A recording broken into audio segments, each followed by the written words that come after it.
order. You are an incorrigible delinquent at times. Behave yourself, man.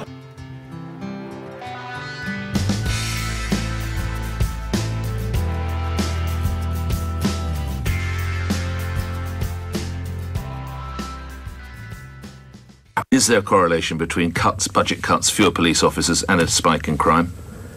I think that it's about keeping numbers high on the streets is certainly important, but the question is where you spend the money and where you deploy the officers. And one comment I would make is I think an awful lot of money, an awful lot of police time now goes into these historic offences and all this malarkey, and, £60 million I saw was being spaffed up the wall on, some investigation into historic child abuse and all this kind of thing. What on earth is that going to do to protect the public now? What the people want is to see officers out on the streets doing what they signed up to do.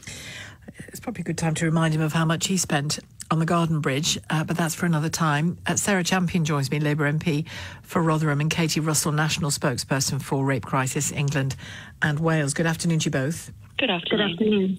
Sarah Champion, first of all, for people who might not know or might not remember, you've been closely involved with the girls who, and I think some boys in some instances, who were sexually exploited and abused in Rotherham and other towns. What's your response when you hear Boris Johnson speaking in those terms? I am absolutely flabbergasted that an elected official who has a national voice could A, use that language, and B, would basically victim blame for cuts which have actually come under the Tory government that he's serving in.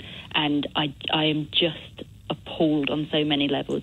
The other thing that I want to say is, are we now in a situation where there is a time limit on securing justice?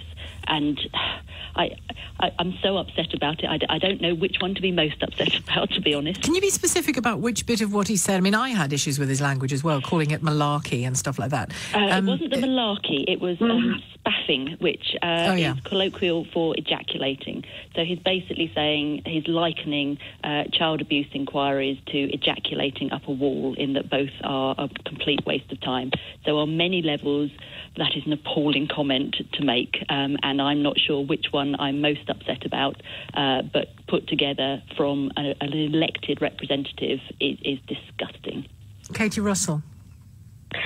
Yes, I mean, I couldn't agree more about the terminology being deeply inappropriate and potentially extremely offensive to victims and survivors of child sexual abuse, and indeed all forms of sexual violence. And I wonder whether it was deliberately chosen, in fact, to be provocative. Obviously, I can't speak for Boris Johnson, but I couldn't think of less appropriate language given the nature of these crimes.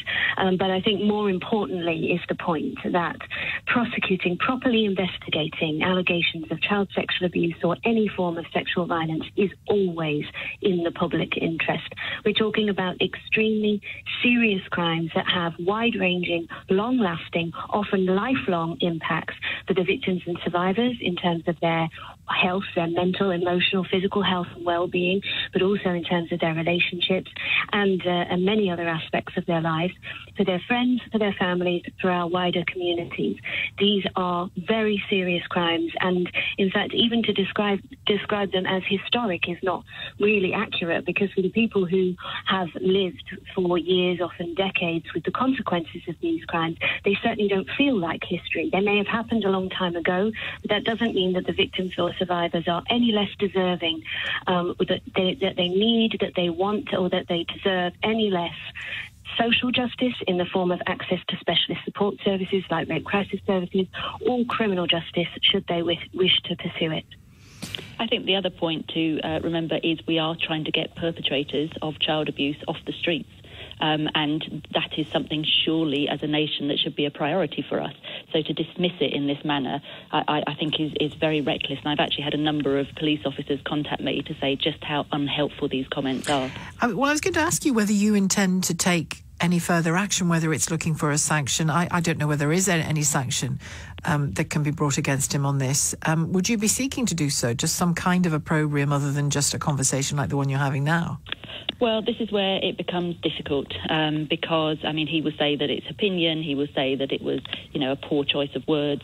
I mean, the one thing that I do... Well, he won the letterbox row, didn't he? Yeah, exactly, is an apology. I mean, it's difficult with Boris Johnson because he loves the attention and clearly says things that are provocative to get that. But what he seems to fail to understand is the repercussions on the people and on this, on the letterbox, the repercussions that he had on completely innocent people in the community were massive. Is there something of the Trump-style campaigning going on here with the events in the Conservative Party? Is that part of this?